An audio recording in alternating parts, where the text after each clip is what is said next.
dengan judul Amnon dan Tamar.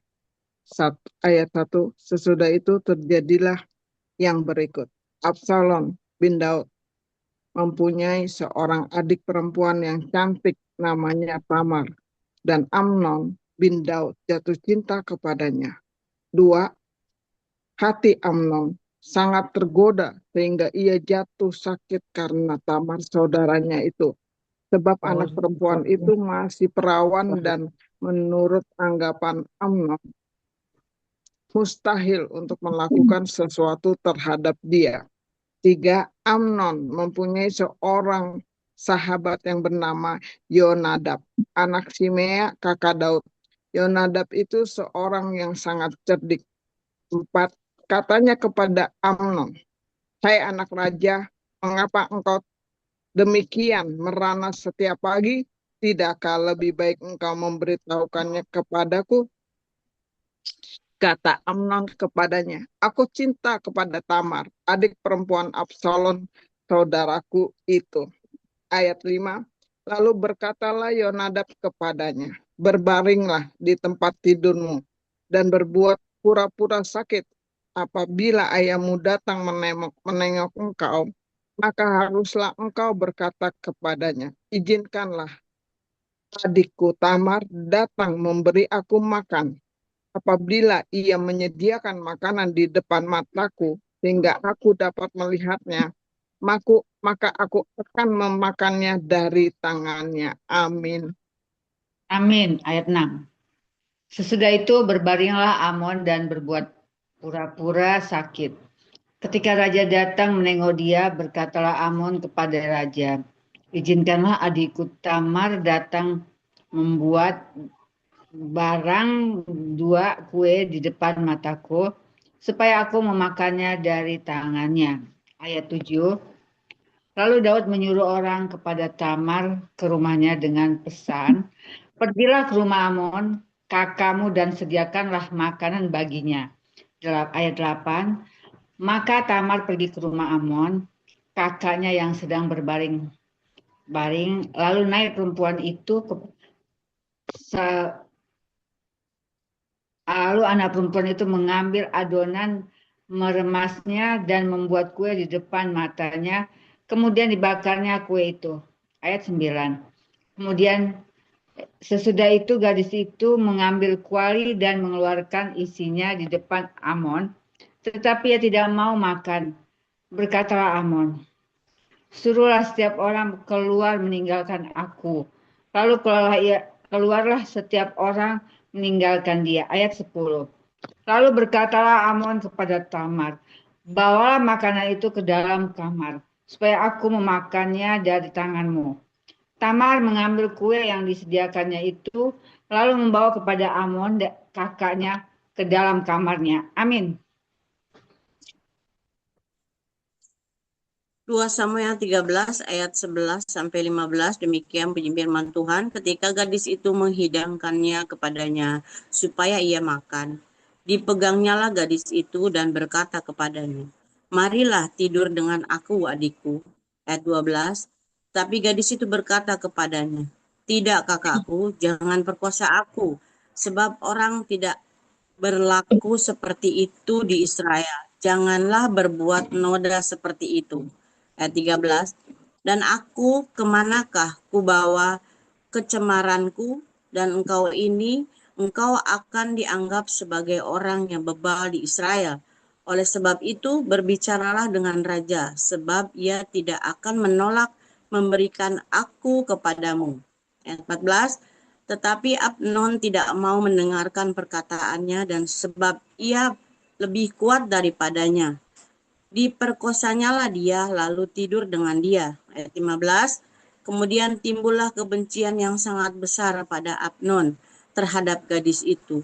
Bahkan lebih besar benci yang dirasanya kepada gadis itu daripada cinta yang dirasanya sebelumnya. Lalu Amnon berkata kepadanya, bangunlah, enyahlah. Amin. Ayat 16, lalu berkatalah gadis itu kepadanya, tidak kakakku, sebab menyuruh aku pergi adalah lebih jahat daripada apa yang telah kau lakukan kepadaku tadi. Tetapi Amnon tidak mau mendengarkan dia. Dipanggilnyalah orang muda yang melayani dia, katanya, suruhlah perempuan ini pergi daripadaku dan kuncilah pintu di belakangnya. Gadis itu memakai baju kurung yang maha indah, sebab demikianlah putri-putri raja yang masih perawan dipakaikannya baju kurung panjang. Kemudian pelayan itu menyuruh dia keluar, lalu mengunci pintu di belakangnya. Lalu Tamar menaruh abu di atas kepalanya, menggoyahkan baju kurung yang maha indah yang dipakainya, meletakkan tangannya di atas kepalanya, dan pergilah ia sambil meratap dengan nyaring. Bertanyalah Absalom kakaknya kepadanya, apakah Amnon kakakmu itu bersetubuh dengan engkau? Maka sekarang adikku, diamlah saja. Bukankah ia kakakmu? Janganlah begitu memikirkan perkara itu. Lalu Tamar tinggal di rumah Absalom, kakaknya itu seorang diri. Amin.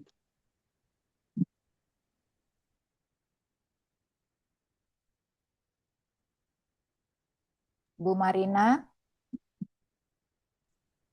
Ayat 21.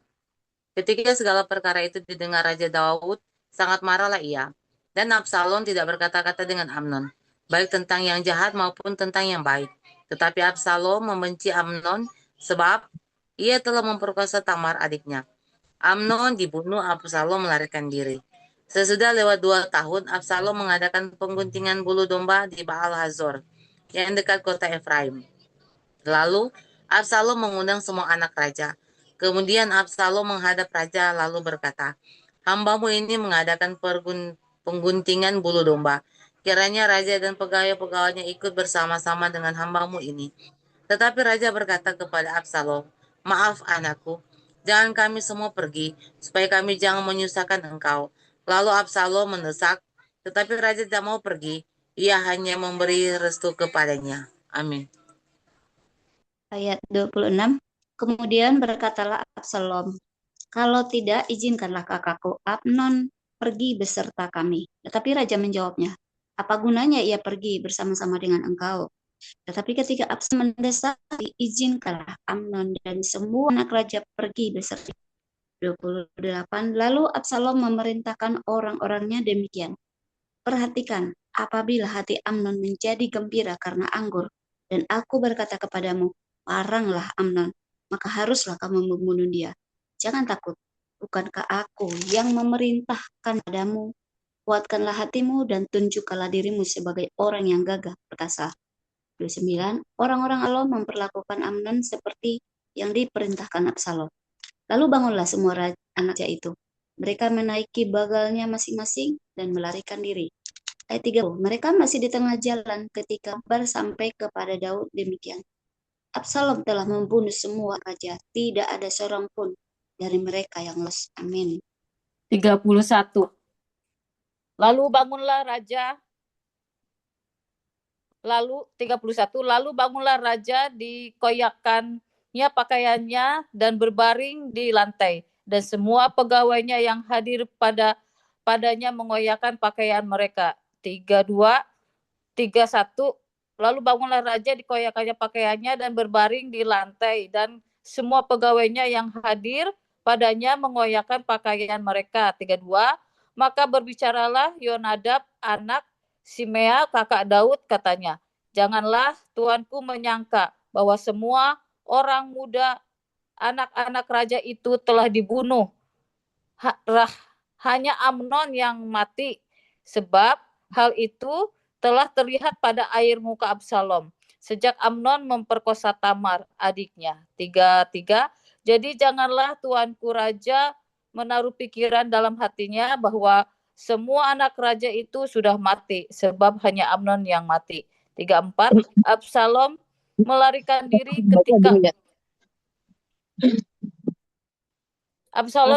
diri ketika orang yang berjaga-jaga melayangkan pandangnya, maka terlihatlah olehnya sejumlah besar orang datang dari jurusan Horonaim sepanjang sisi pegunungan. 35. berkatalah Yonadab kepada raja, lihat, anak-anak raja datang benar seperti kata hambamu ini. Amin. 36. Baru saja ia habis berkata, datanglah anak-anak raja itu. Mereka menangis dengan suara nyaring. Juga raja dan semua pegawainya menangis dengan suara amat keras. Absalom telah melarikan diri dan telah pergi kepada Talmai bin Amihur, raja negeri Gesur. Dan Daud berduka cita berhari-hari lamanya karena anaknya itu. 38. Absalom telah melarikan diri dan telah pergi ke Gesur. Ia tinggal di sana 3 tahun lamanya. 39.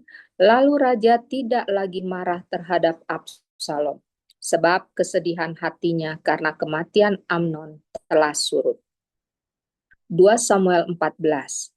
Absalom kembali. Ayat 1. Ketika Yoab, anak Zeruya, mengetahui bahwa hati raja merindukan Absalom. Amin. 2 Samuel 14 ayat 2 sampai dengan 5. Maka ia menyuruh orang ke Tekoa, menjemput dari sana seorang perempuan yang bijaksana. Lalu ia berkata kepada perempuan itu, berlakulah pura-pura berkabung dan pakailah pakaian berkabung. Jangan berurap dengan minyak dan berlakulah seperti seorang perempuan yang telah lama berkabung karena seorang mati. 3. Kemudian masuklah menghadap raja dan berbicaralah kepadanya seperti ini. Lalu Yoab menaruh perkataannya ke dalam mulut perempuan itu. 4. Ketika perempuan Tekoa itu masuk menghadap raja, sujudlah ia dengan mukanya ke tanah dan menyembah sambil berkata, tolonglah ya tuanku raja. 5. Raja bertanya kepadanya, ada apa? Jawabnya, aku ini seorang janda sebab suamiku sudah mati. Amin.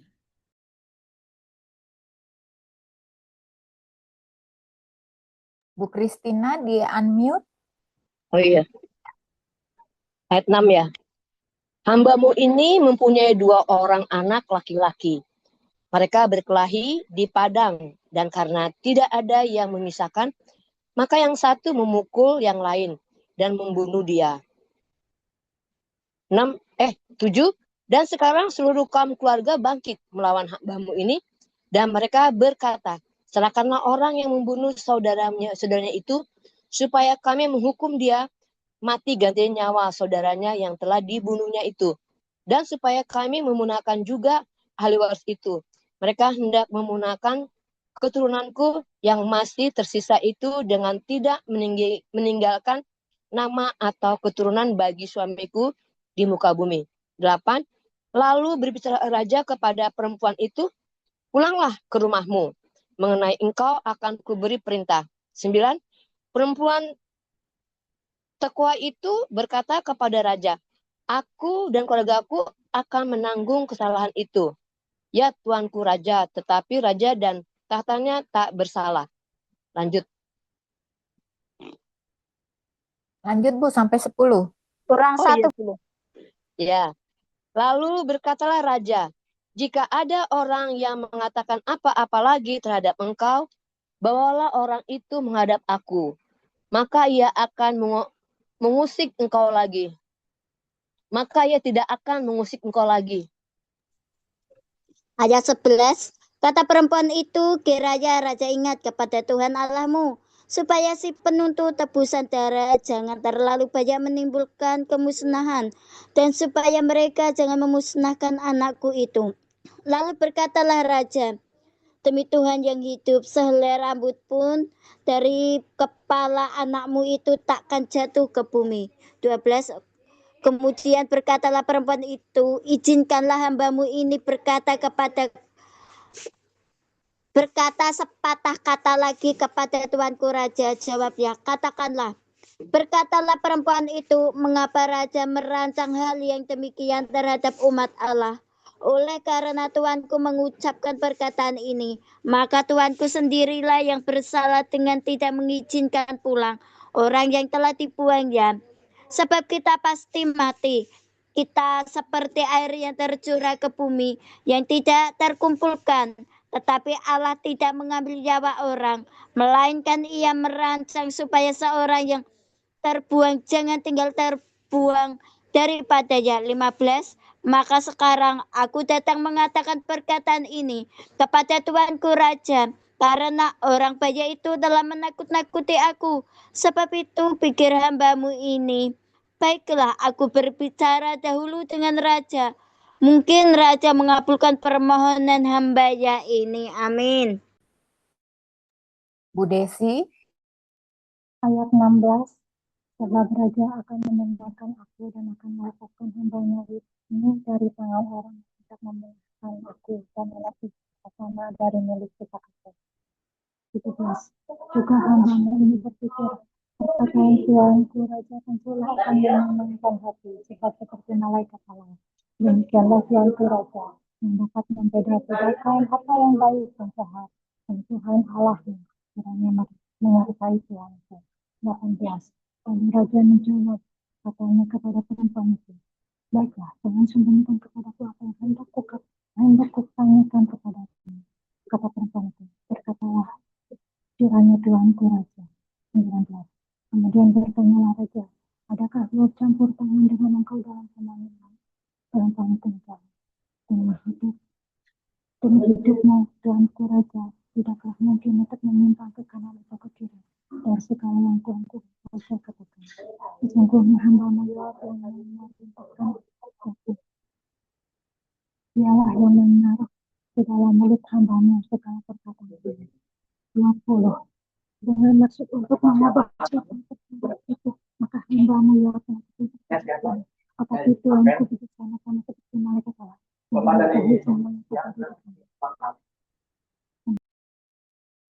21. Sesudah itu berkatalah raja kepada Yoab, baik, kukabulkan permohonan ini. Pergilah, bawalah kembali orang muda Absalom itu. 22. Lalu sujudlah Yoab dengan mukanya ke tanah dan menyembah sambil memohon berkat bagi raja. Dan Yoab berkata, pada hari ini hambamu mengetahui bahwa tuanku raja suka kepada hamba, karena tuanku telah mengabulkan permohonan hambamu ini. 23. Lalu bangunlah Yoab, ia pergi ke Gesur dan membawa Absalom ke Yerusalem. 24. Tetapi berkatalah raja, ia harus pergi ke rumahnya sendiri. Jangan ia datang ke hadapanku. Jadi pergilah Absalom ke rumahnya sendiri dan tidak datang ke hadapan raja. 25. Di seluruh Israel tidak ada yang begitu banyak dipuji kecantikannya seperti Absalom. Dari telapak kakinya sampai ujung kepalanya tidak ada cacat padanya. Amin. 26. Apabila ia mencukur rambutnya pada akhir tiap-tiap tahun, ia mencukurnya karena menjadi terlalu berat baginya. Maka ditimbangnya rambutnya itu 200 sikal beratnya menurut batu timbangan raja. 27. Bagi Absalom lahir 3 orang anak laki-laki dan seorang anak perempuan yang bernama Tamar. Ia seorang perempuan yang cantik. 28. Setelah Absalom diam di Yerusalem genap 2 tahun lamanya dengan tidak datang ke hadapan raja. 29. Maka Absalom menyuruh memanggil Yoab untuk diutus kepada raja. Tetapi ia tidak mau datang kepadanya. Kemudian disuruhnya memanggil dia lagi untuk kedua kalinya, tetapi ia tidak mau datang. 30. Lalu berkatalah ia kepada hamba-hambanya, lihat, ladang Yoab ada di sisi ladangku, dan di sana ada jelainya. Pergilah, bakarlah itu. Maka hamba-hamba Absalom membakar ladang itu. Amin. Amin. 31. Lalu Yoab pergi mendapatkan Absalom ke rumahnya dan bertanya kepadanya, mengapa hamba-hambamu membakar ladang kepunyaanku itu? 32. Jawab Absalom kepada Yoab, ya, aku telah menyuruh orang kepadamu mengatakan, datanglah kemari supaya aku mengutus engkau kepada raja untuk mengatakan, apa gunanya aku datang dari Geshur? Lebih baik aku masih tinggal di sana. Maka sekarang aku mau datang ke hadapan raja. Jika aku bersalah, biarlah ia menghukum aku mati. 33. Kemudian masuklah Yoab menghadap raja dan memberitakan hal itu kepadanya. Raja memanggil Absalom dan ia masuk menghadap raja lalu sujud ke hadapannya ke hadapan raja dengan mukanya ke tanah. Lalu raja mencium Absalom. Amin. Bu Nace. Aku ya. 2 Samuel 15 ayat 1 sampai 5. Demikian bunyi firman Tuhan. Absalom mengadakan persepakatan gelap. Ayat 1. Sesudah itu Absalom menyediakan baginya sebuah kereta serta kuda dan 50 orang yang berlari di depannya. Ayat 2. Maka setiap pagi berdirilah Absalom di tepi jalan yang menuju pintu gerbang. Setiap orang yang mempunyai perkara dan yang mau masuk menghadap raja untuk diadili perkaranya. Orang itu dipanggil Absalom dan ditanyai, dari kota manakah engkau? Apakah ia menjawab, hambamu ini datang dari suku Israel Anu. Ayat 3. Maka berkatalah Absalom kepadanya, lihat, perkaraku itu baik dan benar, tetapi dari pihak raja tidak ada seorang pun yang mau mendengarkan engkau. Ayat 4. Lagi kata Absalom, sekiranya aku diangkat menjadi hakim di negeri ini, maka setiap orang yang mempunyai perkara atau pertikaian hukum boleh datang kepadaku, dan aku akan menyelesaikan perkaranya dengan adil. Ayat 5. Apabila seseorang datang mendekat untuk sujud menyembah kepadanya, maka diulurkannya tangannya, dipegangnya orang itu dan diciumnya. Amin. Ayat 6. Cara yang demikianlah diperbuat Absalom kepada semua orang Israel yang mau masuk menghadap untuk diadili perkaranya oleh raja. Dan demikianlah Absalom mencuri hati orang-orang Israel. Sesudah lewat 40 tahun, bertanyalah Absalom kepada raja, izinkanlah aku pergi supaya Hebron aku bayar nasarku yang telah ku ikrarkan kepada Tuhan, sebab hambamu ini ketika masih tinggal di Gezur, di Aram, telah berkata demikian. Jika Tuhan sungguh-sungguh memulangkan aku ke Yerusalem, maka aku akan beribadah kepada Tuhan. Lalu berkatalah raja kepadanya, pergilah dengan selamat. Maka berkemaslah Absalom dan pergi ke Hebron. Dalam pada itu Absalom telah mengirim utusan-utusan rahasia kepada segenap suku Israel dengan pesan, segera sesudah kamu mendengar bunyi sangkakala, berserulah, Absalom sudah menjadi raja di Hebron. Amin. Ayat 11. Beserta Absalom turut pergi dan 200 orang dari Yerusalem. Orang-orang undangan yang turut pergi tanpa curiga dan tanpa mengetahui apapun tentang perkara itu. Ketika Absalom hendak mempersembahkan korban, disuruhnya datang Ahitofel, orang Gilo itu penasihat Daud, dari Gilo kotanya. Demikianlah persepakatan gelap itu menjadi kuat, dan makin banyak rakyat yang memihak Absalom. Daud melarikan diri dari Yerusalem. Lalu datanglah seseorang mengabarkan kepada Daud, katanya, hati orang Israel telah condong kepada Absalom. Kemudian berbicara Daud kepada semua pegawai yang ada bersama-sama dengan dia di Yerusalem. Bersiaplah, marilah kita melarikan diri, sebab jangan-jangan kita tidak akan luput daripada Absalom. Pergilah dengan segera, supaya ia jangan dapat lekas menyusul kita, dan mendatangkan celaka atas kita, dan memukul kota ini dengan mata pedang. 15. Pada para pegawai raja berkata kepada raja, terserah kepada tuanku raja, hamba-hambamu ini siap. Amin. Ayat 16. Lalu keluarlah raja dan seisi rumahnya mengiringi dia. 10 orang gundik ditinggalkan raja untuk menunggui istana. 17. Maka keluar raja dan seluruh orang-orangnya mengiringi dia. Dekat rumah yang terakhir mereka berhenti. 18. Sedang semua pegawainya berjalan melewatinya. Juga semua orang Kreti dan semua orang Pleti. Juga semua orang Gad. 600 orang banyaknya yang mengiringi dia sejak dari Gad berjalan melewati raja. 19. Lalu bertanya raja kepada Ittai orang Gad itu, mengapa pula engkau berjalan besar kami? Pulanglah dan tinggallah bersama-sama raja, sebab engkau orang asing. Lagi pula engkau orang buangan dari tempat asalmu. 20. Baru kemarin engkau datang masakan pada hari ini aku akan membawa engkau mengembara bersama kami. Padahal aku harus pergi entah kemana. Pulanglah dan bawalah juga saudara-saudaramu pulang.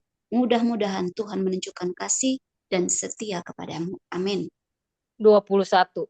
Tetapi Itai menjawab raja, demi Tuhan yang hidup dan demi hidup tuanku raja, di mana tuanku raja ada, baik hidup atau mati, di situ hambamu juga ada. 22.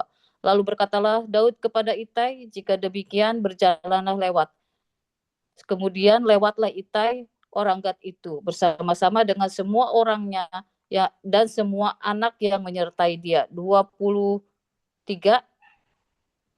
Seluruh negeri menangis dengan suara keras ketika seluruh rakyat berjalan lewat. Raja menyeberangi sungai Kidron dan seluruh rakyat berjalan ke arah padang gurun. 24. Dan lihat juga Zadok ada di sana beserta semua orang Lewi, pengangkat tabut perjanjian Allah. Mereka meletakkan tabut Allah itu. Juga Abiatar ikut datang sampai seluruh rakyat dari kota selesai menyeberang. 25. Lalu berkatalah Raja Zadok, bawalah tabut Allah itu kembali ke kota. Jika aku mendapat kasih karunia di mata Tuhan, maka ia akan mengizinkan aku kembali, sehingga aku akan melihatnya lagi. Juga tempat kediamannya. Amin. Ayat 26, tetapi jika ia berfirman, begini, aku tidak berkenan kepadamu, maka aku bersedia. Biarlah dilakukannya kepadaku apa yang baik di matanya. 27, lalu berkatalah raja kepada Zadok imam itu, jadi engkau dan Abiatar pulanglah ke kota dengan selamat beserta anakmu masing-masing, yakni Ahimaaz anakmu dan Yonatan anak Abiatar. 28, ketahuilah, aku akan menanti di dekat tempat-tempat penyeberangan ke padang gurun, sampai ada kabar dari kamu untuk memberitahu aku. 29, lalu Zadok dan Abiatar membawa tabut Allah itu kembali ke Yerusalem dan tinggallah mereka di sana. 30, Daud mendaki Bukit Zaitun sambil menangis. Kepalanya berselubung dan ia berjalan dengan tidak berkasut. Juga seluruh rakyat yang bersama-sama dengan dia, masing-masing berselubung kepalanya, dan mereka mendaki sambil menangis. Amin.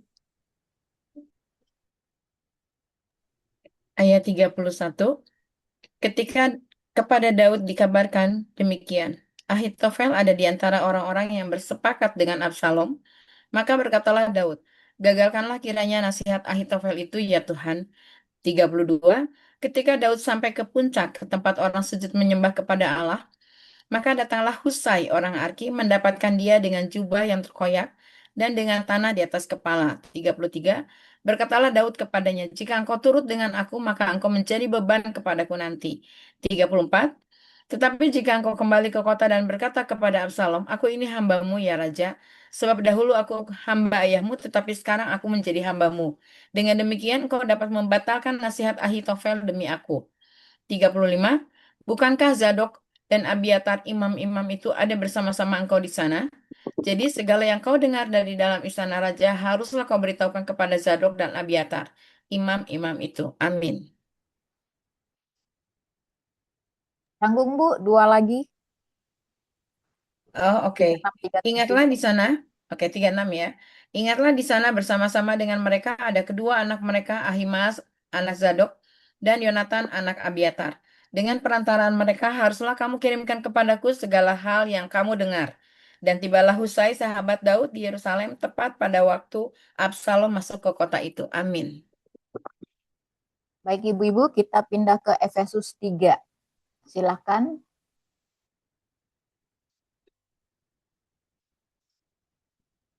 Bu Kristina, Efesus 3. Efesus 3, rahasia panggilan orang-orang bukan Yahudi. Itulah sebabnya aku ini Paulus, orang yang dipenjarakan karena Kristus Yesus untuk kamu, orang-orang yang tidak mengenal Allah. 2, memang kamu telah mendengar tentang tugas penyelenggaraan kasih karunia Allah yang dipercayakan kepadaku karena kamu. 3, yaitu bagaimana rahasianya dinyatakan kepadaku dengan wahyu, seperti yang telah kutulis di atas dengan singkat. 4, apabila kamu membacanya, kamu dapat mengetahui daripadanya pengertianku akan rahasia Kristus. Yang kelima, ayat 5, yang pada zaman itu angkatan-angkatan dahulu tidak diberitakan kepada anak-anak manusia, tetapi yang sekarang dinyatakan di dalam roh kepada rasul-rasul dan nabi-nabinya yang kudus. Amin. Ayat 6, yaitu bahwa orang-orang bukan Yahudi karena berita Injil turut menjadi ahli-ahli waris dan anggota-anggota tubuh dan peserta dalam janji yang diberikan dalam Kristus Yesus.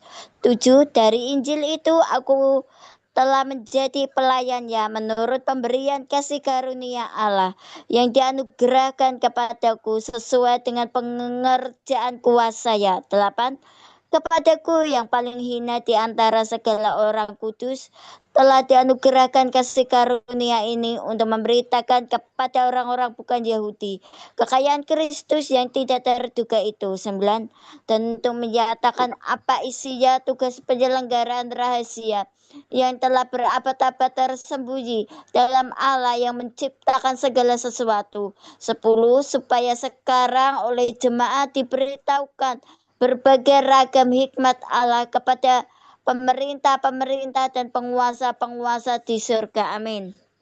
11. Sesuai dengan maksud abadi yang telah dilaksanakannya dalam Kristus Yesus Tuhan kita.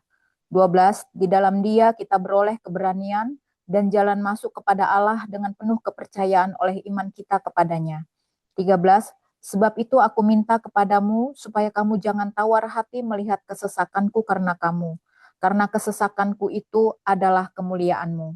Doa Paulus 14. Itulah sebabnya aku sujud kepada Bapa. 15. Yang daripadanya semua turunan yang di dalam sorga dan di atas bumi menerima namanya. Amin. 16. Aku berdoa supaya Ia, menurut kekayaan kemuliaannya, menguatkan dan meneguhkan kamu oleh roh-Nya di dalam batinu. 17. Sehingga oleh imanmu Kristus diam di dalam hatimu dan kamu berakar serta berdasar di dalam kasih. 18. Aku berdoa supaya kamu bersama-sama dengan segala orang kudus dapat memahami betapa lebarnya dan panjangnya dan tingginya dalamnya kasih Kristus. 19. Dan dapat mengenal kasih itu sekalipun ia melampaui segala pengetahuan. Aku berdoa supaya kamu dipenuhi di dalam seluruh kepenuhan Allah. 20. Bagi Dialah yang dapat melakukan jauh lebih banyak daripada yang kita doakan atau pikirkan, seperti yang ternyata dari kuasa yang bekerja di dalam kita. 21. Bagi Dialah kemuliaan di dalam jemaat dan di dalam Kristus Yesus turun-temurun sampai selama-lamanya. Amin. Amin. Efesus 4. Kehilangan. Sebentar. Bagaimana? Aduh, bentar ya Bu, maaf. Efesus 4. Kesatuan jemaat dan karunia yang berbeda-beda. Ayat 1. Sebab itu aku menasihatkan kamu, aku orang yang dipenjarakan karena Tuhan, supaya hidupmu sebagai orang-orang yang telah dipanggil berpadanan dengan panggilan itu. Ayat 2. Hendaklah kamu selalu rendah hati, lemah lembut, dan sabar. Tunjukkanlah kasihmu dalam hal saling membantu. Ayat 3. Dan berusahalah memelihara kesatuan roh oleh ikatan damai sejahtera. Ayat 4. Satu tubuh dan satu roh. Sebagaimana kamu telah dipanggil kepada satu pengharapan yang terkandung dalam panggilanmu. Ayat 5. Satu Tuhan, satu imam, satu baptisan. Amin. Efesus 4 ayat 5 sampai 10. Demikian bunyi firman Tuhan. 1 ayat 6 sampai 10. Satu Allah dan Bapa dari semua Allah yang di atas semua dan oleh semua dan di dalam semua. Ayat 7. Tetapi kepada kita masing-masing telah dianugerahkan kasih karunia menurut ukuran pemberian Kristus. Ayat 8. Itulah sebabnya kata Nas, tatkala ia naik ke tempat tinggi, ia membawa tawanan-tawanan, ia memberikan pemberian-pemberian kepada manusia. Ayat 9, bukankah ia telah naik berarti bahwa ia juga telah turun ke bagian bumi yang paling bawah. Ayat 10, ia yang telah turun, ia juga yang telah naik jauh lebih tinggi daripada semua langit untuk menuduhkan segala sesuatu. Amin. Ayat 11, dan ialah yang akan memberikan baik rasul-rasul maupun nabi-nabi, baik pemberita-pemberita Injil maupun gembala-gembala dan pengajar-pengajar, untuk memperlengkapi orang-orang kudus bagi pekerja pelayanan, bagi pembangunan tubuh Kristus, sampai kita semua telah mencapai kesatuan iman dan pengetahuan yang benar tentang anak Allah, kedewasaan penuh dan tingkat pertumbuhan yang sesuai dengan kepenuhan Kristus, sehingga kita bukan lagi anak-anak yang diombang-ambingkan oleh rupa-rupa angin, pengajaran oleh permainan palsu manusia dalam kelicikan mereka menyesatkan, tetapi dengan penuh berpegang pada kebenaran di dalam kasih kita, bertumbuh di dalam segala hal ke arah Dia, Kristus yang adalah kepala. Amin. Bu Marina, 16.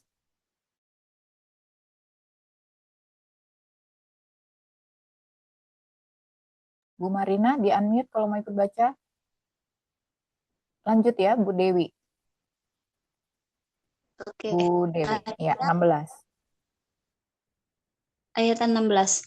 Dan padanya lah seluruh yang rapih, tersusun, dan diikat menjadi satu pelayanan semua bagiannya, sesuai dengan kerjaan tiap-tiap anggota, menerima tumbuhannya dan membangun dirinya dalam kasih. Ayat 17, manusia. Sebab itu dan ku tegaskan kepadamu di dalam hati, jangan hidup lagi sama seperti orang-orang tidak mengenal Allah dengan pikirannya yang sia dan jauh dari hidup persekutuan Allah, karena kebodohan yang ada di dalam mereka dan karena kedegilan hati mereka. 19. Perasaan mereka telah tumpul sehingga mereka menyerahkan diri kepada hawa nafsu dan mengerjakan dengan serakah segala macam kecemaran. 20. Tetapi kamu bukan demikian, kamu telah belajar mengenai Kristus. Amin. 21. Karena kamu telah mendengar tentang Dia dan menerima pengajaran di dalam Dia menurut kebenaran yang nyata dalam Yesus. 22. Yaitu bahwa kamu berhubung dengan kehidupan kamu yang dahulu harus menanggalkan manusia lama yang menemui kebinasaannya oleh nafsunya yang menyesatkan. 23. Supaya kamu dibaharui di dalam roh dan pikiranmu. 24. Dan mengenakan manusia baru yang telah diciptakan menurut kehendak Allah di dalam kebenaran dan kekudusan yang sesungguhnya. 25. Karena itu buanglah dusta dan berkatalah benar seorang kepada yang lain, karena kita adalah sama anggota. Amin. Ayat 26, apabila kamu menjadi marah, janganlah kamu berbuat dosa. Janganlah matahari terbenam sebelum padam amarahmu. 27, dan janganlah beri kesempatan kepada iblis. 28, orang yang mencuri janganlah ia mencuri lagi, tetapi baiklah ia bekerja keras dan melakukan pekerjaan yang baik dengan tangannya sendiri, supaya ia dapat membagikan sesuatu kepada orang yang berkekurangan. 29, janganlah ada perkataan kotor keluar dari mulutmu, tetapi pakailah perkataan yang baik untuk membangun, di mana perlu supaya mereka yang mendengarnya beroleh kasih karunia. 30. Dan janganlah kamu mendukakan Roh Kudus, Allah yang telah memeteraikan kamu menjelang hari penyelamatan. Amin. Terus Bu, 2 lagi nih, tanggung. Oh, oke. 31. Segala kepahitan, kegeraman, kemarahan, pertikaian, dan fitnah hendaklah dibuang dari antara kamu. Demikian pula segala kejahatan. 32. Tetapi hendaklah kamu ramah seorang terhadap yang lain, penuh kasih mesra dan saling mengampuni. Sebagaimana Allah di dalam Kristus telah mengampuni kamu. Amin. Amin. Baik Ibu-ibu, kita bersaat teduh sejenak ya.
Baik Ibu-ibu, kita sudah membaca 2 Samuel 13 sampai 15 ya. Jadi 2 Samuel 13 sampai 15 ini memang merupakan satu kisah tragis ya di dalam internal, keluarga internalnya Daud, terutama anak-anaknya ya. Jadi di 13 ini kita bisa lihat bagaimana Amnon dan Tamar ya. Di sini Amnon itu naksir ceritanya sama Tamar, padahal Tamar itu adik tirinya begitu ya. Jadi dia membuat strategi gimana caranya supaya dia bisa meniduri dalam tanda petik gitu ya si Tamar ya. Nah, di sini di ayat yang sama juga terjadilah kemarahan Absalom. Nah, Absalom itu adalah kakak tirinya ya, kakak tirinya Amnon ya, dan terjadilah pembalas dendaman ya, pembalas dendaman Absalom terhadap si Amnon ini. Lalu di 14 nih, 14. Nah, karena dia sudah berhasil membalas dendam, lalu Absalom itu melarikan diri ya, melarikan diri kepada Talmin bin Aminur ya di 37 dan seterusnya ya. Di situ disebutkan Absalom melarikan diri ya. Nah, setelah dia melarikan diri, Raja Daud tidak marah lagi. Nah, tetapi sebab kesedihan hatinya karena telah surut. Oke, lalu di 2 Samuel 14 di sini Absalom kembali ya. Jadi di sini melalui perantara Yoab ya. Jadi Yoab tahu bahwa Daud itu di dalam hatinya yang paling dalam itu merindukan Absalom gitu ya. Jadi melalui perempuan bijak ya, melalui perempuan bijak dari Tekoa gitu ya. Perempuan ini membuat satu cerita ya, jadi membuat satu perumpamaan cerita. Nah, melalui perumpamaan cerita inilah dia menyampaikan kisah kepada Daud, dan melalui kisah inilah ya perempuan itu memberi semacam pertimbangan untuk memulihkan Absalom. Memang pada akhirnya Absalom kembali, tetapi ibu-ibu di ayat pasal 15 ini ternyata Absalom itu melakukan pengkhianatan ya, melakukan pengkhianatan terhadap Daud ya. Jadi dia dengan cara mencuri hati orang Israel, padahal sebenarnya di balik itu ada strategi dia untuk merebut kekuasaan ya. Jadi orang-orang kepercayaannya Daud termasuk juga penasehatnya akhirnya memihak kepada Absalom ini. Nah, ada satu orang dari Sitai tadi saya baca ya, Tai orang Israel, orang Gad, malah dia orang yang baru malah setia kepada Daud ya. Di sini kita lihat bagaimana ambisi dan manipulasi si Absalom itu ya dalam memperoleh dukungan melalui strategi politiknya ya. Nah, sebenarnya di pasal 15 ini awal perang saudara ya, perang saudara Daud dengan Absalom. Padahal Absalom itu kan sebenarnya kan anaknya ya, anaknya sendiri, dan mereka yaitu berperang gitu ya. Jadi bapak anak lah ya. Absalom ini kan anak ketiga Raja Daud sendiri ya. Nah, pasal 15 ini awal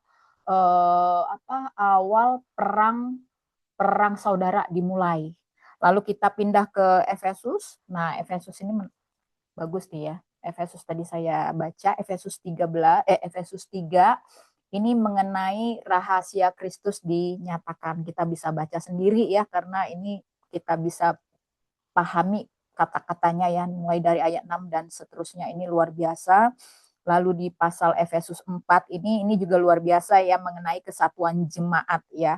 Hendaklah kamu selalu rendah hati, lemah lembut dan sabar. Tunjukkanlah kasihmu dalam saling membantu dan berusahalah memelihara kesatuan roh oleh ikatan damai sejahtera. Satu tubuh, satu roh, satu Tuhan, satu imam, satu baptisan, satu Allah dan Bapa dari semua Allah, yang di atas semuanya dan oleh semua dan di dalam semua. Wow, ini luar biasa Efesus 4 ini ya, dan seterusnya. Baik ibu-ibu, itu hanya singkat aja saya jelaskan. Silakan bagi mereka yang punya rema atau ada sesuatu yang mau di-sharingkan atau kesaksian yang terkait dengan apa yang kita baca, monggo silakan. Siapa mau mulai? Boleh Ibu Dewi, Bu Ellen, Bu Pita, Bu Suti, Bu Tania, Bu Eti, Bu Mensi, monggo, dan ibu-ibu lain, Bu Rahayu, Bu Nace, Bu Kristina, Bu Marina, Bu Har, Bu DP, terakhir Bu DP. Silakan, mungkin ibu-ibu ada yang mau disampaikan, mungkin kita bisa belajar gini dari kisahnya Samuel ini, seru ya, mengenai anak. Apakah kita seperti Absalom? Jangan sampai ya, anak durhaka, menentang bapaknya, memberontak orang tua. Oke, baik. Silakan, monggo, mungkin Bu Mensi, Bu Rahayu. Silakan ibu-ibu. Atau Bu Suti, atau Bu Kristina, siapa saja boleh duluan.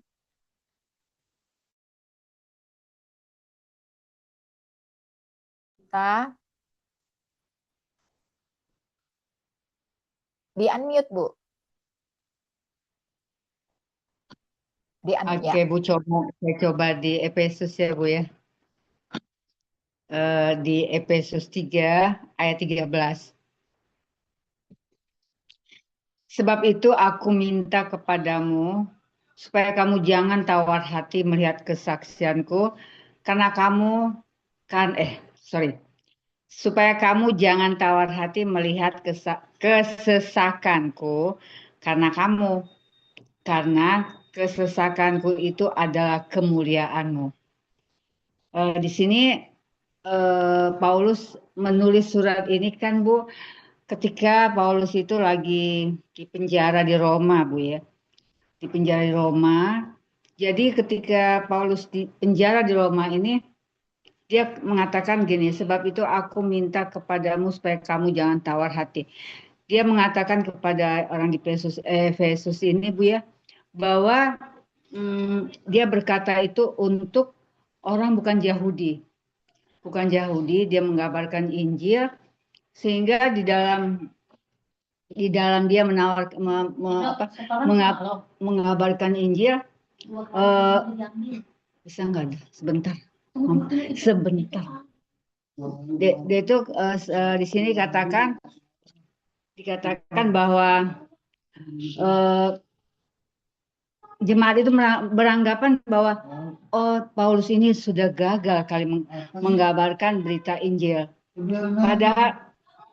Padahal ketika Paulus mengabarkan berita Injil ini untuk bukan orang Yahudi tetapi non Yahudi.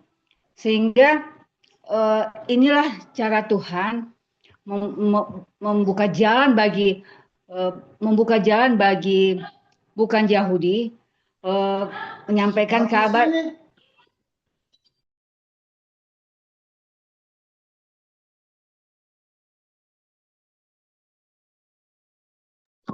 Kemudian dikatakan, aduh tolong dong sebentar.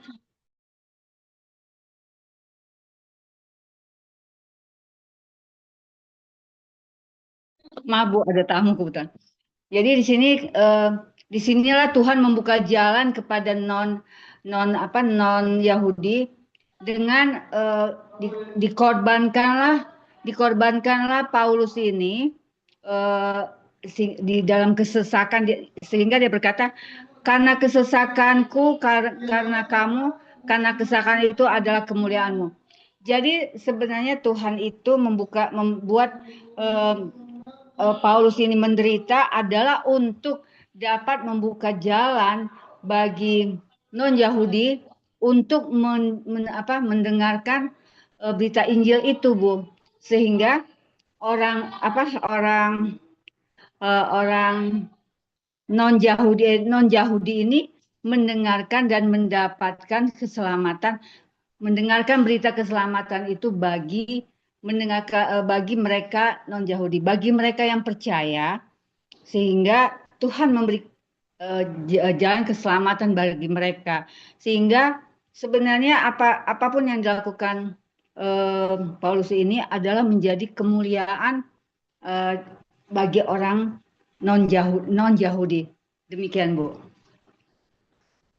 Baik, terima kasih Bu Pita ya untuk remanya Efesus 3 ayat 13 ya. Jadi penginjilan ya jadi Paulus ini dibuat Tuhan menderita ini sebagai jalan bagi orang-orang non-Yahudi ya untuk penyebaran keselamatan Injil Kristus gitu maksudnya ya Bu ya. Ya. Baik, terima kasih Bu Pita. Silakan ibu-ibu lain. Bu Mensi mungkin, atau Bu Suti, Bu Dewi, Bu Kristina, monggo Bu. Baik Bu, saya akan mencoba sharing untuk iman Tuhan ini. Di dalam pasal-pasal yang kita baca ini, kita melihat banyak sekali peristiwa dan rangkaian yang menyedihkan dalam keluarga Daud. Dosa yang pernah dilakukan Daud tidak hanya berdampak pada dirinya, tetapi juga mempengaruhi keluarganya, di mana Amnon memperkosa Tamar, lalu Absalom membalas dendam dengan membunuh Amnon, kemudian Absalom dipulangkan, tetapi hubungannya dengan Daud belum benar-benar dipulihkan. Lalu Absalom memberontak dan berusaha merebut tahta ayahnya. Di sini yang kita dapat pelajari yaitu dosa yang tidak ditangani dengan benar akan menghasilkan dosa berikutnya. Kejahatan Amnon, kemarahan Absalom, dan kelemahan Daud dalam menegakkan keadilan menciptakan lingkaran penderitaan. Dan di sini pengampunan berbeda dengan pengabaikan masalah. Pemulihan yang sejati membutuhkan pertobatan, kebenaran, dan rekonsiliasi. Kemudian di sini kalau kita baca lagi dalam kehidupan setiap keluarga, pasti menghadapi masalah, kekecewaan, bahkan luka yang mendalam, sehingga akan timbul kepahitan. Dan dari kepahitan ini mungkin akan masuk dosa. Iblis tidak membiarkan begitu saja, dia akan masuk dan membuat kita dosa. Dan di dalam 2 Samuel ini kita melihat keluarga Daud yang dilanda dosa, amarah, dendam, dan pemberontakan. Namun di dalam Efesus 3 ayat 4, Rasul Paulus mengajarkan tentang kasih Kristus yang memulihkan, mempersatukan, dan mendewasakan umatnya. Ketika dosa dibiarkan, keluarga akan hancur. Tetapi ketika kasih Kristus memimpin hidup kita, pemulihan menjadi mungkin. Jadi luka yang diabaikan akan melahirkan kepahitan. Dalam 2 Samuel ini, Amnon mempermalukan Tamar, saudara sendiri yang menyedihkan hati Daud, yaitu sangat marah. Tetapi dia tidak mengambil tindakan yang tegas. Dan lalu Absalom marah selama 2 tahun hingga akhirnya membunuh Amnon. Dosa yang diselesaikan melahirkan luka, luka yang dipendam melahirkan kepahitan. Bahkan kepahitan yang dibiarkan akan menghasilkan kehancuran. Banyak keluarga hancur bukan karena masalah terlalu besar, tetapi karena tidak pernah diselesaikan dengan benar. Di sini firman Tuhan berkata di dalam Efesus 4 tadi ayat 26, apabila kamu menjadi marah, janganlah kamu berbuat dosa. Janganlah matahari terbenam sebelum padam amarahmu. Dan jangan biarkan luka bertumbuh menjadi akar pahit. Ampunilah dan berkatilah mereka yang membuat kita sedih atau yang melukai kita. Dan bawalah setiap masalah ini kepada Tuhan. Karena di sini kasih Kristus mampu menjangkau bagian terdalam hati kita yang luka. Bahkan Paulus berdoa agar jemaat Efesus memahami betapa luas, panjang, tinggi, dan dalamnya kasih Kristus kepada umatnya. Dia berkata, aku berdoa supaya kamu bersama-sama dengan segala orang kudus dapat memahami betapa lebarnya dan panjangnya dan tingginya di dalam kasih Kristus. Jadi kalau kita boleh belajar firman Tuhan pada malam ini, kalau kita mempunyai masalah dalam keluarga, jangan disimpan sehingga menjadi akar kepahitan. Kita bercermin kepada Rasul Paulus di sini bahwa kita datang kepada Yesus. Yesus akan melihat hati kita dan memberikan pengampunan ketika kita memohon ampun, sehingga kepahitan tidak akan menghancurkan hidup kita atau keluarga kita, atau akan menjadi batu sandungan dosa terhadap kehidupan kita. Itu aja mungkin Bu yang bikin bisa saya bagikan. Terima kasih Bu, luar biasa ya. Jadi dari tadi ya, jadi amarah, dendam, dan kepahitan di masanya Daud itu ya terselesaikan di Efesus ya. Itu semua bisa terselesaikan ketika ada kasih Kristus ya. Kasih Kristus memulihkan. Tetapi memang ibu-ibu tadi ya Bu, saya catat keluarga itu akan hancur kalau tidak ada penyelesaian di dalamnya. Seperti Raja Daud ya, dia tidak bisa berlaku adil sama anaknya, dia tidak bisa tegas terhadap anaknya. Coba kita pikir, ya saya juga seorang ibu ya, kadang-kadang harus berani juga itu ya untuk menegakkan satu keadilan dan kebenaran di dalam keluarga sendiri. Nah, saya belajar sebenarnya kalau kita di keluarga itu, kita tuh suka mendem, dan komunikasi itu penting sekali memang ya.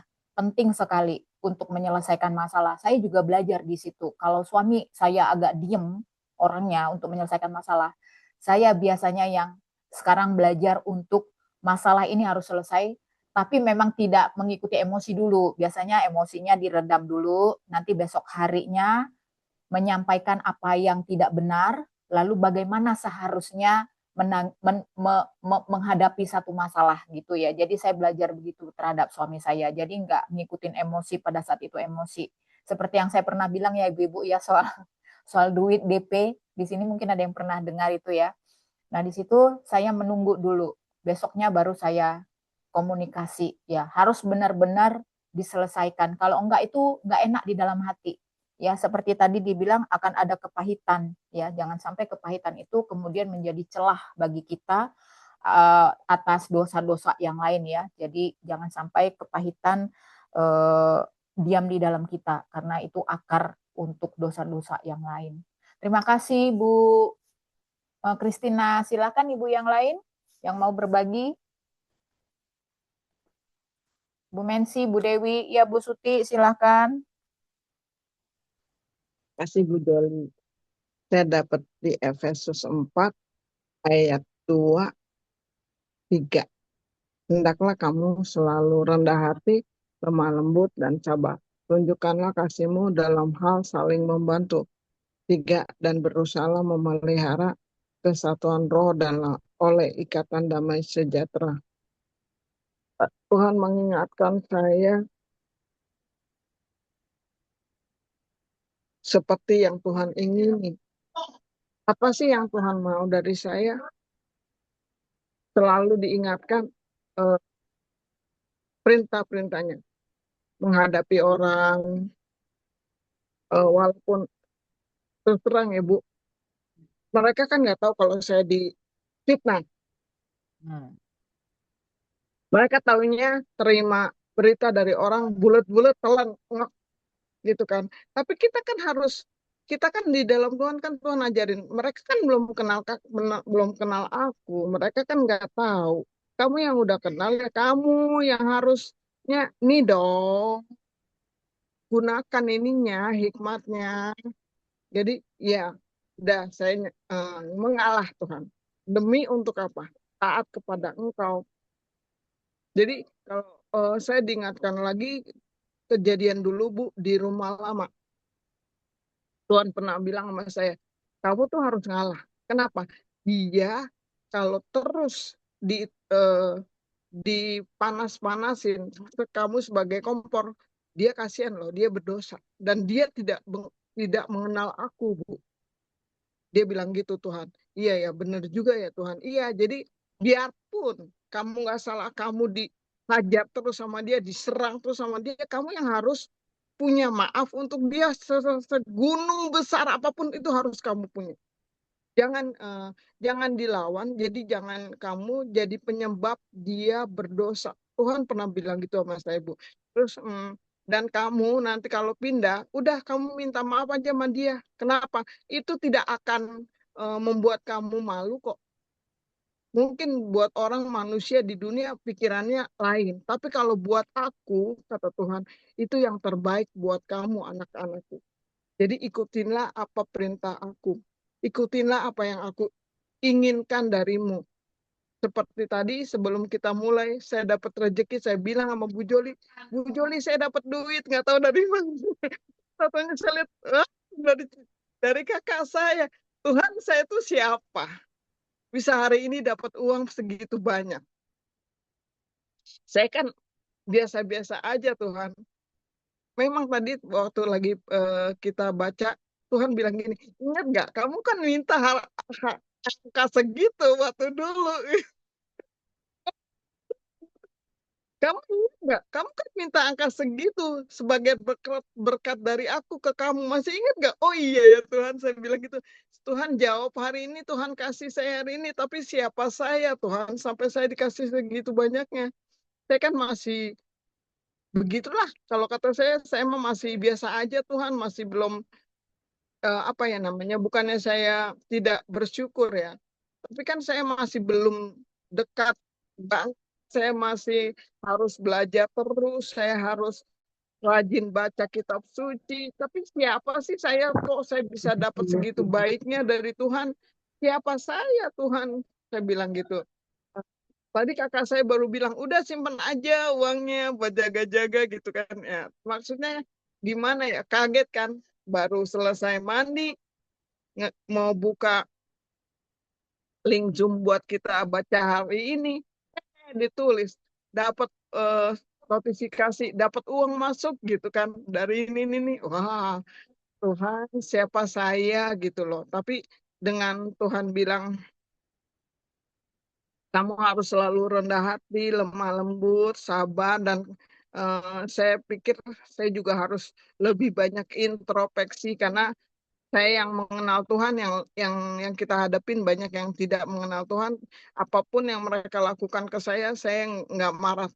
Saya nggak marah Tuhan karena memang saya ingin mengikuti dan taat apa yang Tuhan perintahkan Apa sih anak-anak yang Tuhan mau kita lakukan? Apa sih kehendak Tuhan di dalam hidup saya? Apa sih rencana Tuhan di dalam hidup saya supaya itu tergenapi semua? Apa yang harus saya lakukan? Itu yang saya mau taati Tuhan supaya apapun yang harusnya itu terjadi. Jadi benar-benar terjadi. Kalau gara-gara saya nggak ngikutin Tuhan, terus itunya tersendat. Loh, yang rugi kan saya sendiri. Itu aja sih dari saya, Bu Joli. Terima kasih. Wah, luar biasa Bu Suti. Selamat ya, Anda mendapat rezeki dari surga. Kita 17 di sini juga nanti ini ibu-ibu ya siap-siap ya. Waktu Tuhan pasti yang terbaik ya. Seperti Bu Suti tiba-tiba pas mandi, ting, ada notifikasi. Pantesan hari ini senyum. Terus ya biasanya kalau kesaksian nangis. Hari ini tertawa-tawa, luar biasa ya. Terus Bu Suti ya dijaga hatinya. Kalau ada yang memang mungkin memancing emosi seperti biasa, kita harus bisa lepas pengampunan dan jangan sampai kemarahan orang itu kita serap energinya dan kita ikut-ikutan marah ya. Tetap jaga kekudusan hati ya. Terima kasih Bu Suti. Apakah ada lagi Bu Ellen mau sharing rema? Atau Bu Saya Ellen? Ya, silakan Bu. ada sedikit ya Bu Joli ya. Saya kagum dengan firman Tuhan dari Efesus 4 ayat 20. Tetapi kamu bukan demikian, kamu telah belajar mengenal Kristus. Nah, yang jadi yang bikin saya ketika tadi membaca firman ini, hati saya itu bersorak-sorai dengan perkataan Tuhan.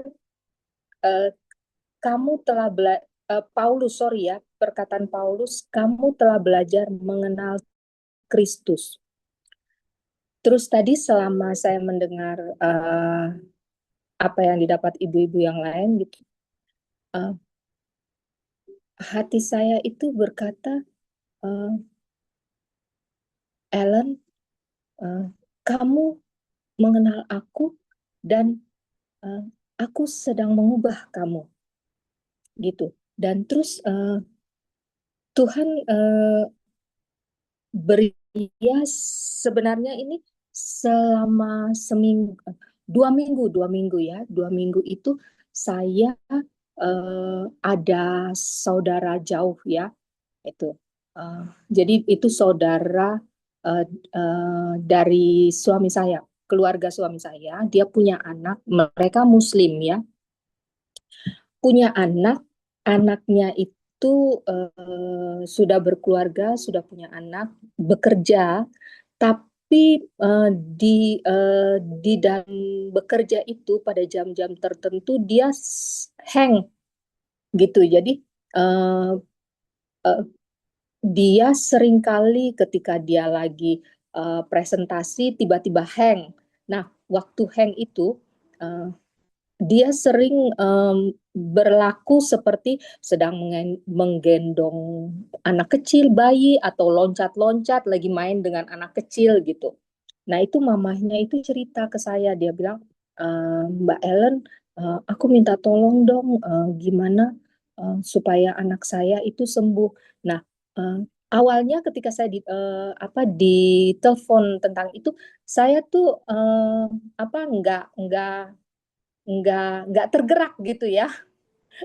Saya pikir oh ya saya dengerin aja curhatnya dia gitu ya. Tapi saya nggak ada gerakan sama sekali gitu, nggak ada ini orang Muslim gitu ya. Nah tapi 2 minggu yang lalu gitu ya, tiba-tiba Roh Kudus bilang gitu, kenapa kamu nggak doakan? Kamu kan sudah mengenal aku gitu. Firmanku berkata bahwa ketika ada orang sakit, kamu punya kuasa untuk menyembuhkan gitu. Nah, terus mulai saya WA ke mamahnya, saya bilang bahwa Mbak, saya Kristen, tapi saya diajarkan untuk mendoakan orang sakit. Kalau Mbak berkenan, saya akan mendoakan anak Mbak. Gitu. Oh iya, nggak apa-apa Mbak Ellen, nggak apa-apa gitu. Tapi saya mendoakannya kepada Yesus Kristus Tuhan saya. Gitu. Ya nggak apa-apa Mbak, nggak apa-apa Mbak gitu. terus saya mulai share ke dia gitu firman-firman Tuhan bahwa Tuhan mengaruniakan keamanan dimanapun kamu berada gitu, dan tidak ada lagi malapetaka yang menimpa kamu. Terus ada beberapa firman saya share gitu kepada mamahnya. Saya bilang saya akan perkatakan firman ini, dan kita lihat selama 1 minggu saya memperkatakan firman ini bagaimana hasilnya gitu. Saya beritahu gitu ke mamanya, terus mamanya bilang oh ya oke oke Mbak gitu. Nah terus saya mulai belajar, saya komit bahwa saya akan memperkatakan firman dan mendoakan anak ini setiap jam 10 pagi gitu. Jadi selama 1 minggu itu, 2 minggu yang lalu itu saya mulai dari hari Senin saya jam 10 memperkatakan firman dan mendoakan anak itu. Dan hari Sabtu mamahnya telepon saya, dia bilang, Mbak Ellen, alhamdulillah 1 minggu ini Ririn itu nggak ngebleng, kalau orang Jawa bilang ngebleng ya, hang gitu ya. Terus nggak ngebleng sama sekali gitu. Ini anak tuh sekali gitu karena dia sebenarnya malu di CCTV itu selalu kelihatan kalau dia lagi tiba-tiba lagi loncat-loncat atau lagi ini seperti main-main sama anak-anak gitu. Nah terus mamanya bilang Rini senang sekali gitu dan minta didoakan terus gitu. Nah terus saya bilang oke, saya doakan gitu. Tapi sekarang gini Mbak, Mbak kan mamahnya ya gitu. Mbak nggak apa-apa perkatakan aja firman ini gitu. Oh, ya dia banyak lah alasan dia bilang begini. Terus dia bilang, loh nggak apa-apa gitu. Toh di Islam pun Nabi Isa itu dia kan akan menjadi hakim gitu. Jadi kalau kita kenal, apalagi kita tahu apa perkataan Nabi Isa gitu, pasti akan selamat gitu. Nah, dan Mbak ini mamahnya gitu. Jadi pasti Tuhan akan dengar banget gitu permohonan mamahnya gitu. Nabi Isa itu Yesus datang ke dunia bukan untuk menginikan agama gitu, tapi Yesus itu datang ke dunia untuk semua umat manusia yang mau kenal Dia gitu. Nah terus oh ya oke, nggak apa-apa ini Mbak, nggak apa-apa gitu, nggak ada yang melarang kok gitu. Terus akhirnya mamanya coba gitu. Nah terus hari Rabu minggu kemarin itu mamanya bilang, Mbak, Ririn senang sekali gitu, sampai dia mau itu Tante Ellen doakan apa mah gitu ya, aku kasih ini apa ayatnya Mbak, nggak apa-apa kan, nggak apa-apa gitu. Nah, terus ya itu mulai, dan tadi pagi gitu ya saya ditelepon lagi, dia bilang Mbak, Ririn mau itu apa ucapkan ayat-ayat yang dari Mbak gitu. Tapi dia nyebutnya Allah gitu. Terus aku bilang terus uh, memang beda ya kalau Allah dengan Allah itu kan beda gitu ya. Tapi saya cuma punya punya tujuan satu, bahwa saya mau memperlihatkan kepada mereka bahwa firman Tuhan itu hidup. Jadi ketika firman itu diperkatakan, maka firman itu bekerja gitu. Dan setiap kali saya juga beritahukan ke mamanya seperti itu. Nah dari situ tadi waktu saya mendengar rema dari ibu-ibu, saya senang sekali gitu. Karena apa? Karena oh Tuhan, ternyata bukan hanya ibu-ibu yang dalam komunitas ini saja yang bisa mengenal Tuhan gitu, tapi ternyata Tuhan juga bekerja di dalam diri saya, apalagi dengan saya memperkenalkan firman ini, dan saya percaya bahwa Tuhan menyiapkan segala sesuatu itu indah pada waktunya gitu. Jadi Yaitu begitu saya baca firman bahwa sekarang kamu mengenal Kristus, ternyata Tuhan itu yang dibutuhkan Tuhan itu adalah kerinduan kita untuk mengenal Tuhan. Jadi Tuhan tidak butuh orang yang sempurna dulu baru dia kenal Tuhan, tidak. Tapi justru Tuhan menyempurnakan orang-orang, terutama saya, untuk lebih mengenal Dia. Ketika saya lebih mengenal Dia, lebih dekat dengan Dia, saya lebih memahami firman Tuhan, maka Tuhan sebenarnya sedang menyempurnakan sedikit demi sedikit, sehingga saya yakin bahwa satu saat saya akan seperti apa yang Tuhan rancangkan di awal mula waktu Tuhan membentuk saya gitu. Karena kita hidup kan kita pasti dicemari dengan segala macam dunia tawarkan dosa-dosa yang sudah kita lakukan di puluhan tahun yang sudah saya lewati itu. Tuhan mengikis semua gitu. Jadi kalau dulu saya berpikiran bahwa kalau ikut Tuhan itu kita harus sempurna dulu. Ternyata Tuhan nggak butuh orang sempurna, tapi Tuhan butuh orang yang mau mengenal Dia untuk disempurnakan.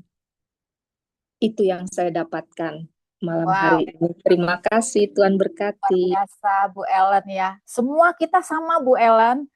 Kita semua telah belajar mengenal Kristus. Kita semua di sini ini kenapa semua rame-rame baca firman?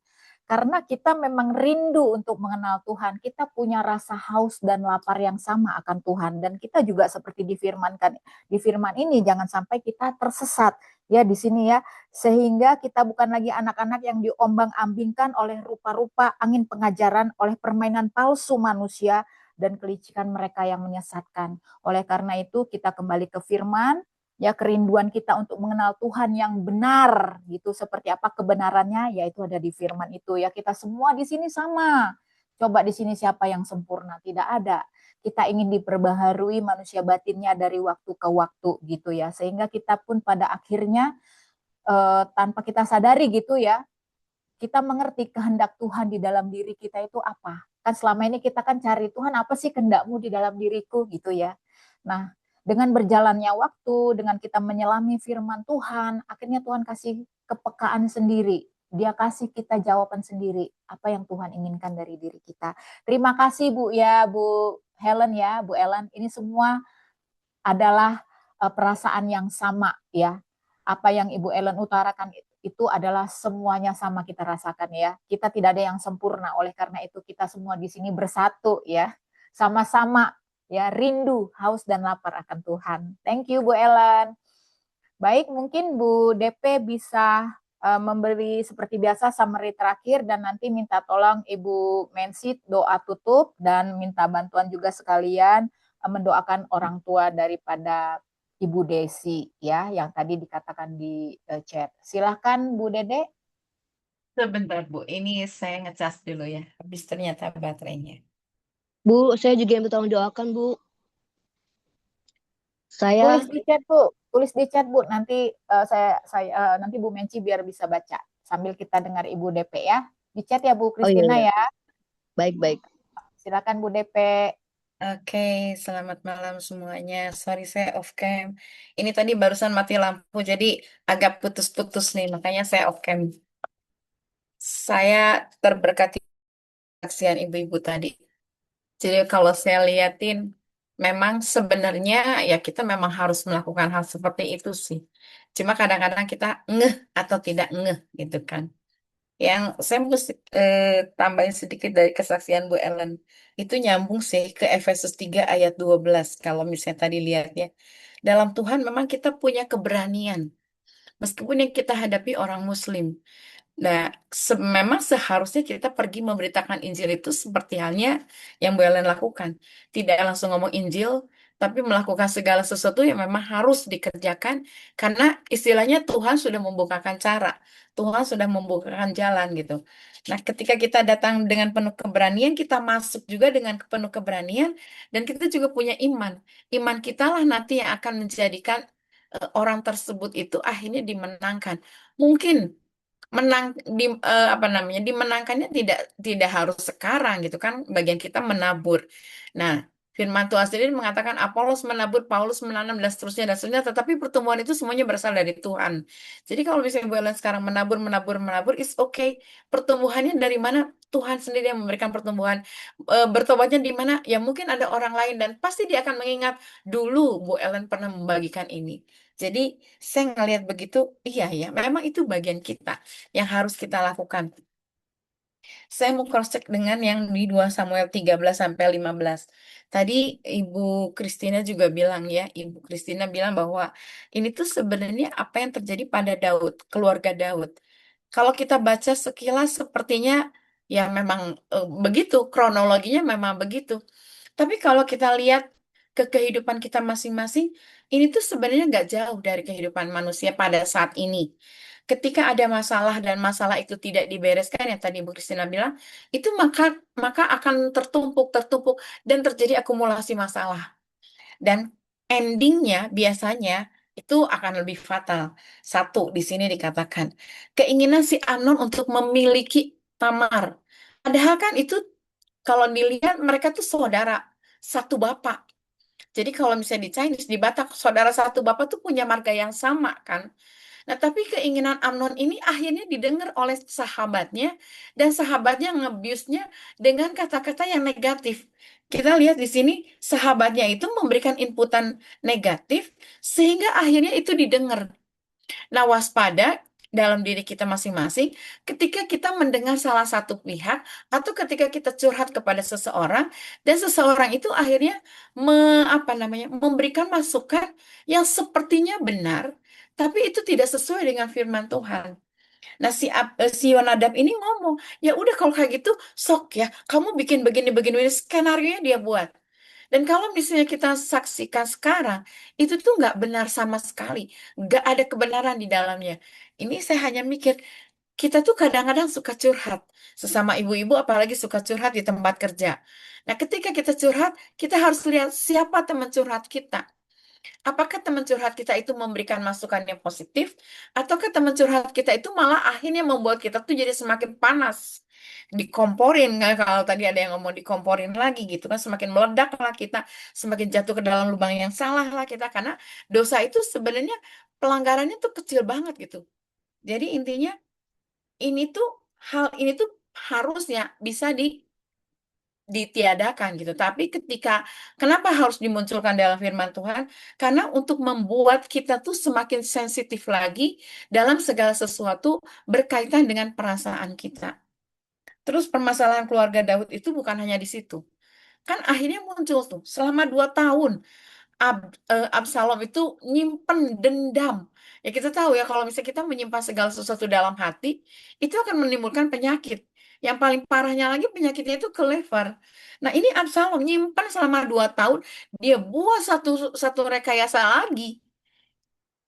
Akhirnya dia bisa ngebunuh Amnon tanpa tanpa ya istilahnya tanpa harus diliatin kepada banyak orang. Tapi itu dapat dilihat. Ternyata raut muka kita, mimik muka kita itu bisa dilihat banyak orang loh. Apakah kita lagi sukacita, apakah kita lagi happy, ataukah kita lagi kesal terhadap seseorang. Itu bisa kelihatan, bisa banget, nampak banget. Dan raut muka Absalom itu bisa kelihatan. Nah, sampai akhirnya satu sisi, Absalom ngomong, lihat ya, kalau si Amnon udah istilahnya mabuk anggur, dia happy banget, parang dia. Jadi itu tuh sebenarnya dia nggak berpikir kalau itu tuh saudaranya gitu. Jadi kembali, pedang itu memang tidak akan pernah berhenti dari keluarga Daud, tapi akal-akalan ini tuh kadang-kadang dipakai oleh manusia saat ini. Jadi intinya ya kita memang harus waspada dengan pikiran kita, waspada dengan tindakan kita, supaya kita tidak masuk dalam kategori ini. Terus yang berikutnya nih, dengar kabar. Ini orang yang menghembuskan kabar itu sampai akhirnya membuat Daud itu jadi down lah dengan kata lain. Karena dikatakan bahwa semua anak-anaknya Daud itu dibunuh oleh Absalom. Nah ini kita dengar kabar itu, perhatikan, saring semua kabar, apalagi dewasa ini tuh di Indonesia banyak sekali gembar-gembornya, yang pasti sih Pertamax naik 4.000. Jadi dengan kata lain, ketika kita mendengar kabar, saring dulu. Apakah itu benar-benar kabar benar atau itu hoax gitu kan? Karena ketika itu hoax, itu akan membuat mental itu menjadi down. Daud itu seorang yang lembut hati. Dia bisa menjadi down karena dia dengar anak-anaknya mati semua di tangan Absalom gitu. Padahal sebenarnya mati cuma satu. Dan itu pun dengan trik-trik yang nggak benar gitu. Jadi ketika kita lihat di situ, sekali lagi, saya hanya mengamati gini ya. Tuhan memberikan kepada kita di masa ini dengan firman Tuhan yang kita baca, dan firman Tuhan itu selalu up to date. Dulu, sekarang, dan sampai selama-lamanya itu amin. Jadi yang Tuhan mau adalah kita memiliki pikiran yang benar-benar terbuka sama Tuhan. Jangan mau diputar balikan masalahnya oleh si jahat. Jangan mau menerima inputan negatif sehingga akhirnya membakar hati kita, sehingga kita menjadi semakin panas, semakin kesal, dan sampai itu menjadi dendam pribadi. Itu Tuhan nggak suka banget.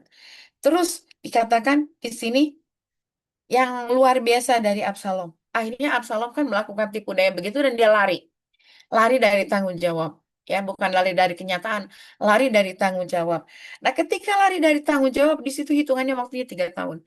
Awalnya 2 tahun menyimpan dendam, 3 tahun dia lari dari tanggung jawab. Dia melarikan diri ke tempat orang lain, bersembunyi di balik ya kehebatan orang lain, sampai akhirnya Yoab punya akal-akalan lagi, tapi akal-akalannya Yoab ini membuat akhirnya Daud kembali melakukan tindakan yang benar. Karena kan Daud itu selalu harus dipakai dengan istilahnya bukan sindiran ya.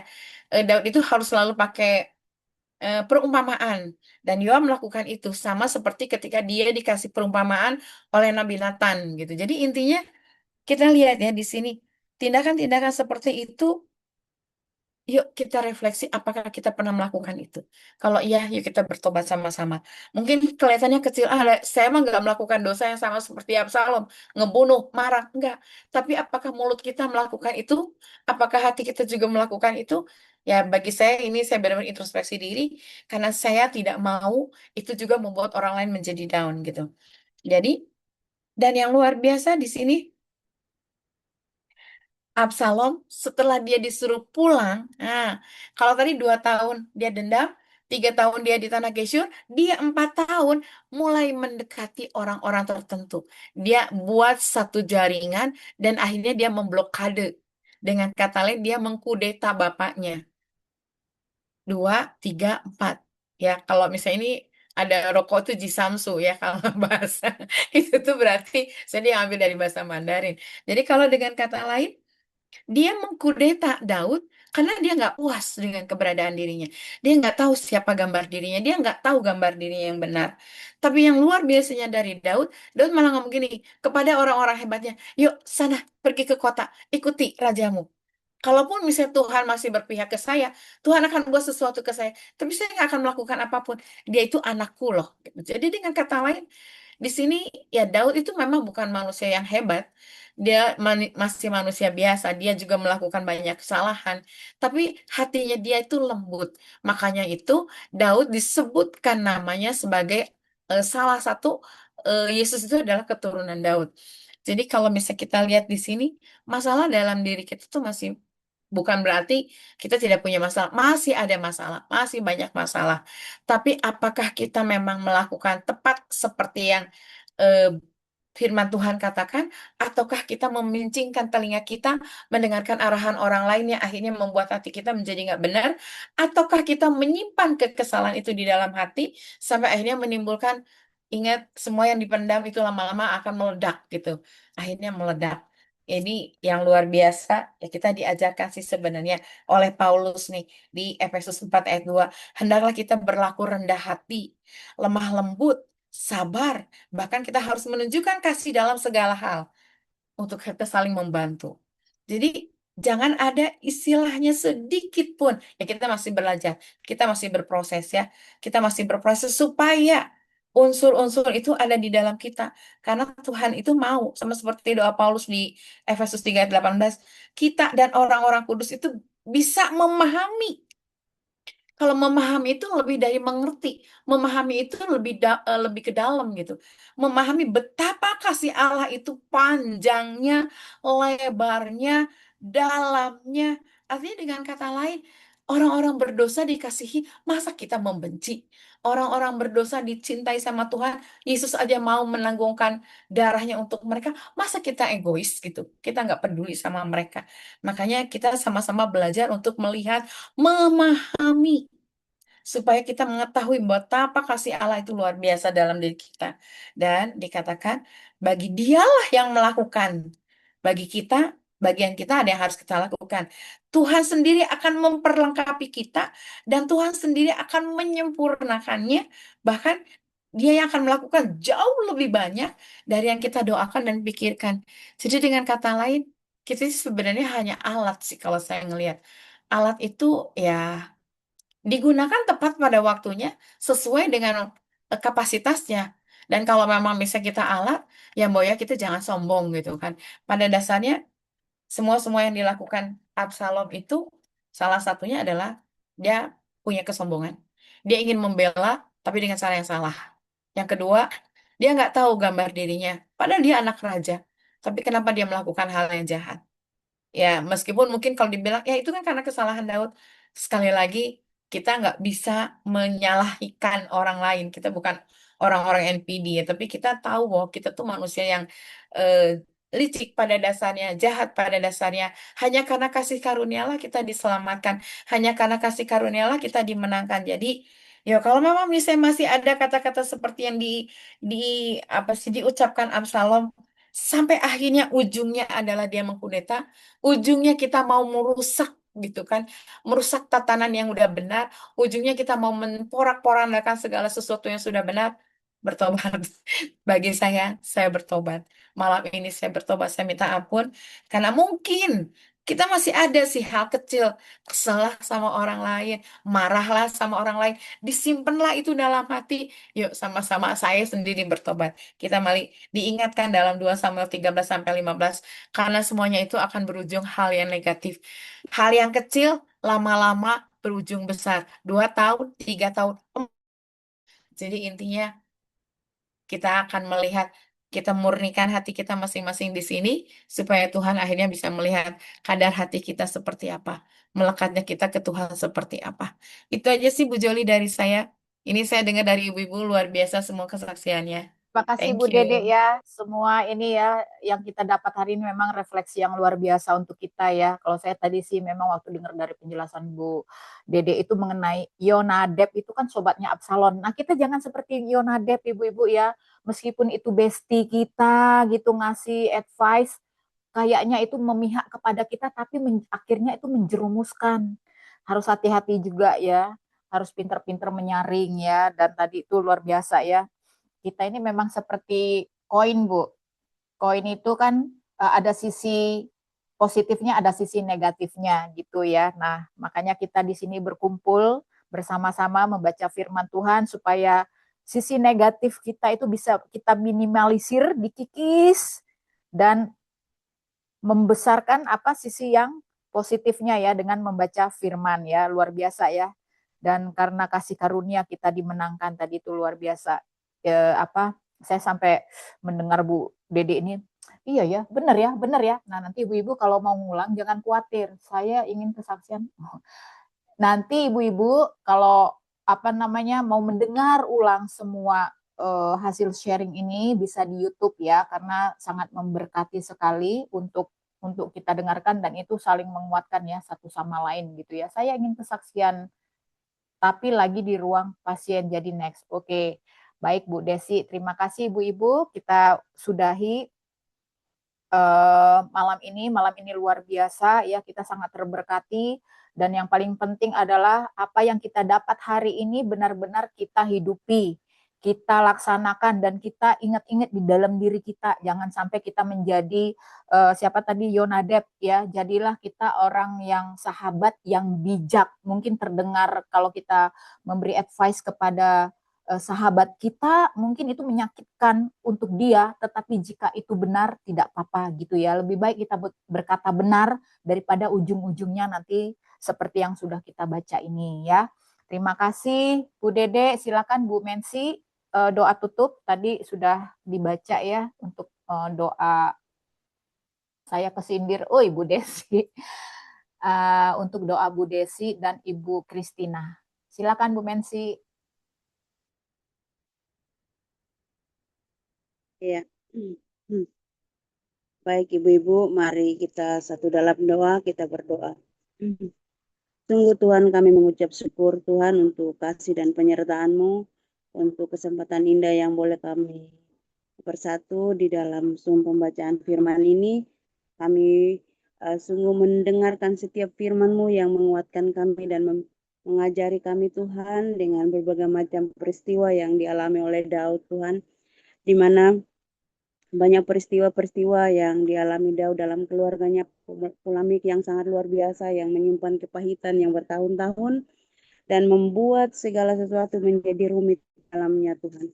Oleh karena itu ini menjadi pelajaran bagi kami, ibu-ibu di sini Tuhan, untuk kami belajar mendengarkan setiap hal-hal yang baik daripadamu Tuhan, dan belajar untuk menjadi pribadi-pribadi yang tidak mendengarkan hal yang mungkin menghasut dan membuat kami jatuh ke dalam dosa, tetapi membawa kami, Tuhan, biarlah kami mengandalkan Engkau dalam setiap langkah-Mu dan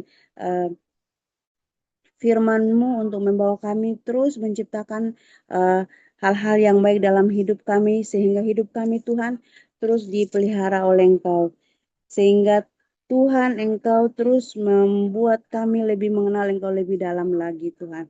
Sehingga dari pelajaran Raja Daud ini, Paulus mengingatkan kita Tuhan, kami semua Tuhan, bahwa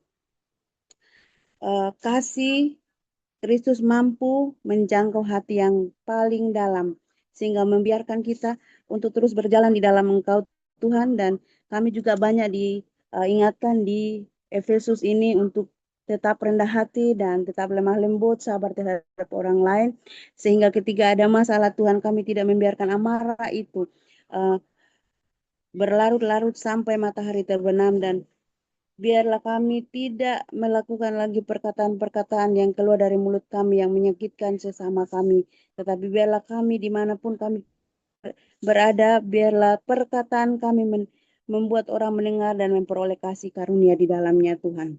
Terima kasih Tuhan, terima kasih Bapa.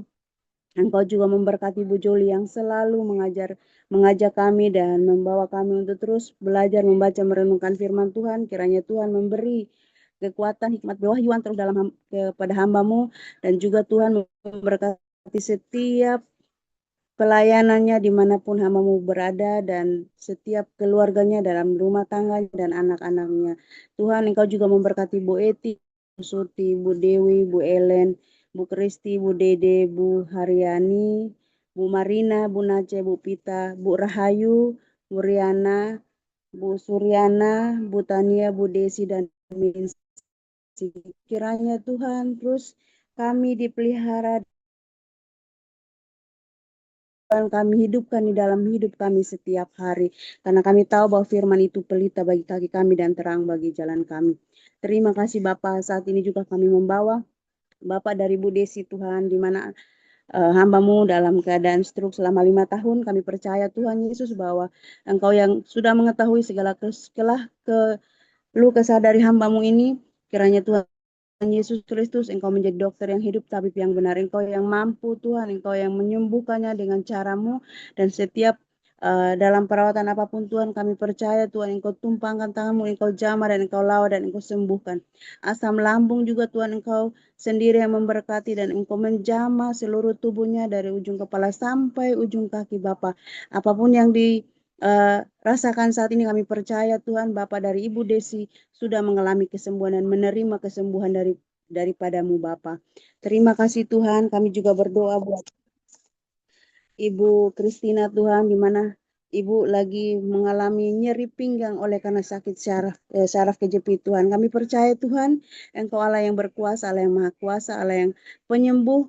Engkau di 2000 tahun yang lalu Tuhan, Engkau menyembuhkan orang sakit, buta, lumpuh, bahkan Tuhan Yesus perempuan yang pendarahan selama 12 tahun ketika dia menjamah jumbahimu yang dia sembah. Oleh karena itu kami percaya Tuhan Yesus bahwa Bu Kristina ketika dia menghidupkan iman dan percaya bahwa Tuhan Yesus sanggup menyembuhkannya, di situ ada pertolongan, ada kesembuhan terjadi, mujizat keajaiban terjadi bagi Bu Kristina.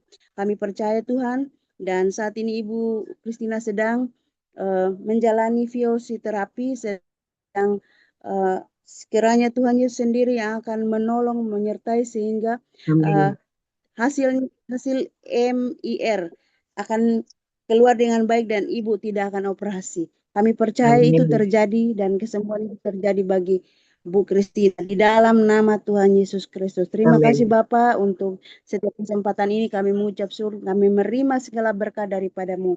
Di dalam nama Tuhan Yesus Kristus kami mengucap syukur. Haleluya. Amin. Amin.